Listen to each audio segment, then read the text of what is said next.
Tom Leung from Yabbly. Tom, thanks for having us out. You bet. Appreciate it. So today we're going to talk about, first of all, what Yabbly is, as well as fundraising and some of the things that Tom's learned over the past, how many years now? Year and a half. Year and a half at Yabbly. I'm sure experience before that. So first, Tom, why don't you tell us, why does Yabbly exist? What do you guys do? Yeah, I mean, it started partly when I was trying to buy a camera for I had, 2 little kids, and I felt like it was time to upgrade to like a real SLR. And No more iPhone. yeah, no more iPhone. And I felt like, so I went on Amazon, I searched for a camera, SLR or something, and there were just like hundreds of results. And they were all, 4.5 stars, and then you'd read a bunch of reviews, and some people would love it, and some people would hate it, and they would complain about things that I didn't care about or didn't even understand. Right. And so then, I would spend hours, and I used to love researching products, but I've just become so busy nowadays that I just really just want to make the right choice and be done with it. And then I went on some camera forums, and I was just completely over my head. Right, it's a nightmare. Yeah, and so luckily I had lunch with a former colleague from Google who just happened to be in town for a conference, and we were talking, and I casually mentioned, oh yeah, I need to get a camera this weekend. And we just had a real great conversation and a dialogue about my specific needs, like why do I want a camera, what am I going to use it for, how much do I want to spend, what do I want to do later with it. And from that back and forth, he made a specific recommendation. I bought it, and it worked out great. And I thought, wow, that was a great experience. Right. How Like, do I replicate that? Yeah. How can we make that happen, on the phone and on the web, and allow it to be sort of instant? Right, okay. That's cool. So basically, like, the way that Yabbly works then is it enables you to essentially ask questions and get answers. Yeah, Mashable put it a good way. They called us the Quora for shopping. Okay.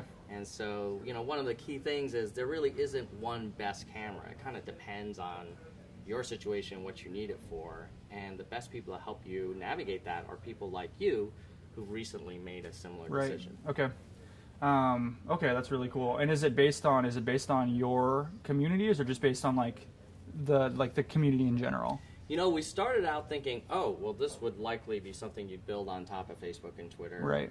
And it turns out, surprisingly, that a lot of people's Facebook friends aren't really the best people to give advice. Yeah. They're like, oh, I went to high school with that guy, but he has no idea about cameras. Or Right. he doesn't even have kids, so he wouldn't understand what I'm going through. And so what we found is that while we do integrate with Twitter and Facebook, the connections within the Yabbly community are the strongest between people who actually don't know each other outside of Yabbly. Interesting. They just have similar interests and backgrounds. Okay, yeah, kind of subject matter experts. Yeah. Okay, so let's dive into fundraising. So I know you guys at Yabbly have raised about 1.5 million, mostly half here in Seattle, half in New York. So first, I think just tell us what that process was like. Like, there's a lot of people out there that have raised money, but there's even more people that are really curious as to what that process looks like. So when did you guys start raising money? What was that like? Yeah, so I think we started raising money soon after I left my last job, which was March of 2012. And it was mainly friends and family. And part of the value of doing that was timing. Right. So we raised money, was right around the same month that Instagram was acquired for $1 billion. Facebook had not yet gone public, so there was just great expectations for that IPO. Right. And I knew I was going to do something around the area of mobile and social and shopping, and investors really were kind of very, very bullish at that time. And right. So we were able to raise a few $100,000 within 4 to 6 weeks of me leaving my job. Wow. And that was based on just the idea? That, honestly, I think that was based on relationships I had. Okay. And so people trusted you enough to give you some money to try something out. I mean, they heard the pitch, they saw my balsamics, and I guess they felt it was thought through enough to kind of take a chance. Right, okay. But I think largely it was on, okay, I know this guy. And right. And I sort of, enough that I'm going to bet on him. Okay, yeah. Okay, and so you started, that was kind of the start. You had the idea, you had maybe a pitch deck, you put that together, showed it to friends and family. I think that's the way a lot of people start. And then at some point you got into, some serious angel investors. Yeah. Seattle, Rudy Gaudre, I believe. When you got to that process, what did you need to have in order for that process to start? Yeah, so for the folks like Rudy and Chase Franklin and Serena Glover, like those guys, they needed to see more. Right. And so by the time we raised sort of non-friends and family money, people who hadn't worked with me or gone to school with me or related to me, right. We had to have a product that was working. And so something they could try out. And more than a demo, I think it was something where people would always say like, oh, well, send me an invite, let me play around with it. And, luckily I think the product kind of did a lot of the convincing because they would just use it and like it. Right. We also, of course, had the pitch deck. We're ready for all the questions about competition and monetization. But I think the biggest thing is like if they see like, oh yeah, not only is the story interesting, but it's materialized, and I can see other people starting to use it, and I can envision how it could look in the future. Right. That was probably the key thing. Okay, so what do you think is like? What would you think is the most important thing around raising money when you're going into those conversations, especially the entry level ones? Is it just like data to back up what you're saying? Is it being able to tell a compelling story? Is it you as a person? What do you think that is?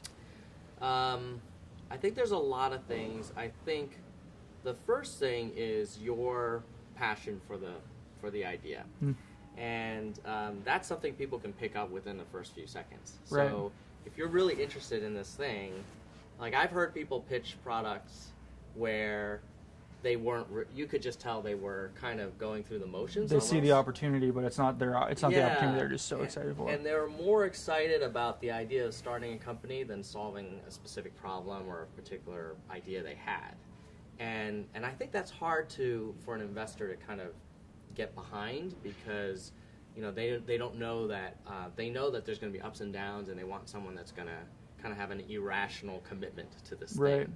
I think the second thing certainly is the pitching process. In a way, it starts right after you graduate from college in that you're building this reputation. So, it's not a coincidence that the people that invested in Yabbly were people I worked with at Microsoft, at Google, that I went to school with, in business school. Like, they were all people, and I wasn't ever really pitching those people, but in a way I was. Yeah.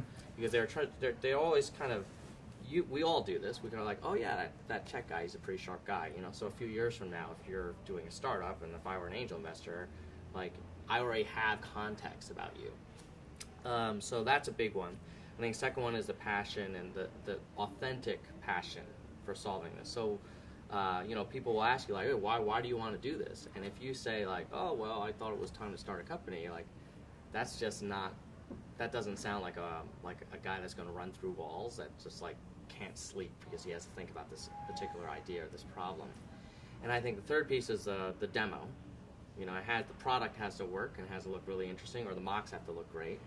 And look, I use that word explicitly, like it has to look like a winning company.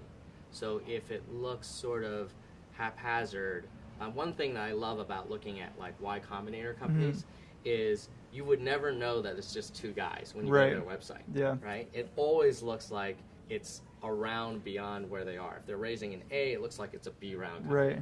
Right. If they're raising angel, it looks like an A round company. And then the third piece, I think, is a team. And so if you can show that you've already put together a group of people, even as just one or two, and those people have impressive backgrounds, I think investors look at that also as a signal, which is like, can this guy recruit? What quality of people does he attract? Right. Okay, so the last thing is if you had one, we can call it a nugget of wisdom around something maybe that was just a big failure, whether that you did or that that a lot of people do, maybe to help entrepreneurs not make that same mistake, what would that be? There was Ben from Wet Paint gave me some advice a couple months ago that I wish I heard a year ago. Yeah. And he said, when you're dealing, particularly with VCs, but I think you could apply it to angels as well, like only deal with 6 at a time. And if one sort of passes or gives you a soft pass, you can backfill them with a new one, but don't like try and reach out to 12 potential investors at a time, because what happens is you're unable to kind of give the really tailored pitch and also be selective about who you're pitching to, because you know, investors will always take meetings. And so I used to get excited if someone was like, oh yeah, I'll you know, I saw your exec summary, I'd like to do a call.